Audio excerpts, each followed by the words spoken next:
विमला एक गरीब विधवा महिला थी जो गांव में ही पनीर वाले मोमोज बनाकर बेचा करती थी। ऐसे ही एक रोज विमला अपना ठेला लेकर घर आती है तो उसका बेटा राजू उसे कहता है। माँ, आज कितने पैसे कमाए तुमने? मुझे कुछ पैसे दे दो। मुझे अपने दोस्तों के साथ घूमने जाना है। बेटा, कल ही तो तुझे पैसे दिए थे। आपको तो पता ही है ना कितनी महंगाई है। और वैसे भी मैं आपका इकलौता लड़का हूँ। कल भी ये पैसे मेरे ही काम आएंगे। बेटा, मुझे अभी तेरी शादी के लिए भी पैसे रखने हैं। वो मैं नहीं जानता। एक तो आपने वैसे भी मेरे दोस्तों में मेरी बेइज्जती करवा रखी है। आपको पता है, सब मुझे गरीब मोमोज वाली का बेटा बोलकर कितना चिढ़ाते हैं। आप कुछ ढंग का काम भी नहीं कर सकती हो क्या? बेचारी विमला रोते हुए चुपचाप उसे कुछ पैसे निकाल कर दे देती है। वो पैसे लेकर गौरव वहां से चला जाता है। हे ऊपर वाले, ये तूने मुझ पर कैसा अत्याचार किया है। पहले मेरे पति को मुझसे छीन लिया, फिर गरीबी की मार मुझ पर डाल दी, और अब मेरे बेटे को अपनी माँ के काम पर शर्मिंदगी महसूस हो रही है। ऐसे ही वक्त गुजरता जाता है। विमला धीरे धीरे अपने काम से कुछ पैसे जोड़ लेती है। साथ ही दूसरी तरफ राजू बुरी संगत में फंस जाता है और निधि नाम की एक तेज तर्राड़ लड़की के प्रेम जाल में फंस जाता है।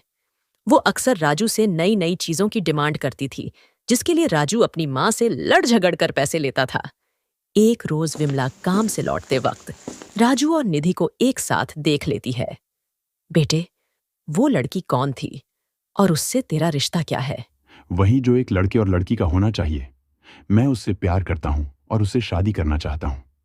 लेकिन कौन माँ बाप तुझ जैसे निकम्मे को अपनी बेटी देंगे? माँ, आप हो तो पकोड़े, मोमोज का ठेला लगाकर इतना तो कमा ही लेती हो कि मेरा और मेरी बीवी का पेट पाल सको। मुझे कुछ नहीं सुनना। अगर निधि से मेरी शादी नहीं हुई तो मैं अपनी जान दे दूंगा। हाँ। अपने बेटे की खुशी के आगे विमला झुक जाती है और निधि के माता पिता से जाकर दोनों का रिश्ता पक्का कराती है। लेकिन निधि बहुत ही बदतमीज किस्म की लड़की थी। वो अपनी सास विमला को बिल्कुल भी पसंद नहीं करती थी। एक दिन विमला, बहू सारा दिन ठेले पर खड़े रहकर और अकेले काम करके मैं थक जाती हूँ। अब से तू भी मेरे साथ चलाकर ठेले पर। दोनों सास बहू अच्छे से मेहनत करेंगे और ऊपर वाले ने चाहा तो अपना ढाबा खोल लेंगे। मैं, और वो भी मोमोज वाले के ठेले पर। सासू माँ, आपका दिमाग तो घास चढ़ने गया है। मैं उस 2 टके के ठेले पर काम करूंगी। वो सिर्फ आपको ही शोभा देता है। सारा दिन घोड़े गधे की तरह काम करती हूँ, लेकिन फिर भी आपकी इज्जत धीरे भर की नहीं है, ये मत भूलो।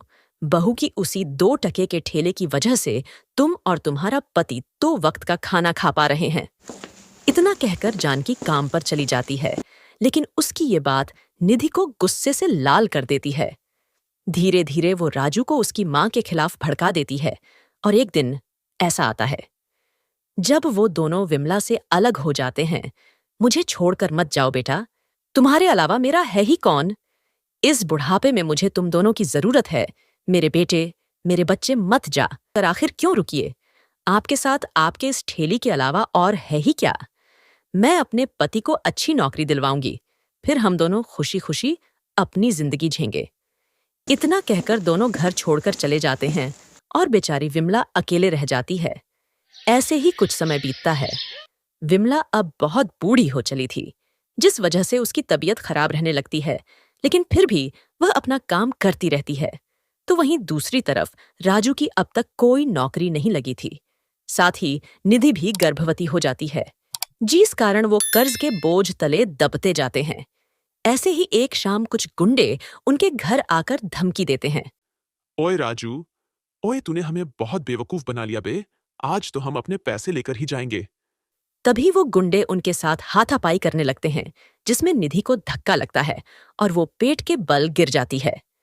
तभी वहां विमला आ जाती है और वो अपने बेटे का सारा कर्ज चुका देती है। साथ ही गौरव और जानकी निधि को अस्पताल ले जाते हैं, जहां निधि का गर्भपात हो जाता है।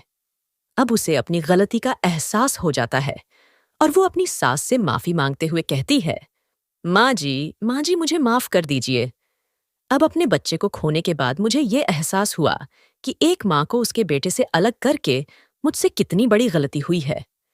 मैंने कभी आपकी कदर नहीं की और आपने आज मुसीबत के वक्त हमारा साथ दिया। हमें माफ कर दीजिए, माँ जी, हमें माफ कर दीजिए। तुम दोनों को अपनी गलती का एहसास हो गया। बस यही काफी है बेटा। काम कोई भी छोटा या बड़ा नहीं होता। काम बस इज्जत से करना चाहिए। इसके बाद राजू और निधि फिर से विमला के साथ रहने लगते हैं।